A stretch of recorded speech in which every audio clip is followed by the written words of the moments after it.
When people ask me, how do you get a perfect 1/4 inch seam? There are some secrets that I have discovered over the last couple years. So number one, on the Pfaff Ambition 610, if you're just using a regular presser foot, on the bobbin case cover, there is a 1/4 inch marking on the door of the bobbin case cover. So if you put your fabric right up against it and sew with a standard presser foot, you're good to go. Also, there are 1/4 inch feet with guides if you choose to find them at your local Pfaff retailer. Those are often feet that help keep everything nice and even.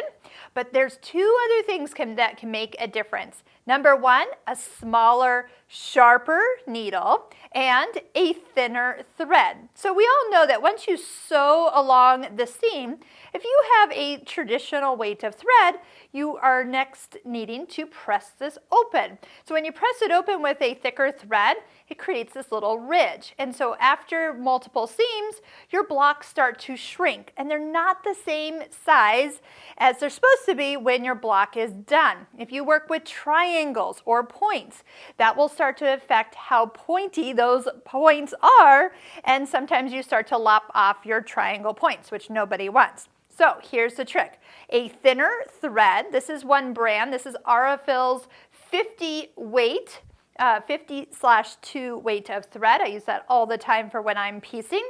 And then also needles. You can use the Microtex chrome needles. Those are great, or Microtex needles. I like the size 70 because that's the size this thread will go through. Another one would be the quilting needle size 75. And both have that extra sharp point. So if you're used to using a universal needle, you'll find it's going to go through your intersections so much better. You take all that time to pin those intersections just perfect, and then you sew and then they're slightly off. Why don't you try a sharper needle that can penetrate straighter through those intersections, and tell me if you notice a difference in the accuracy of your seams.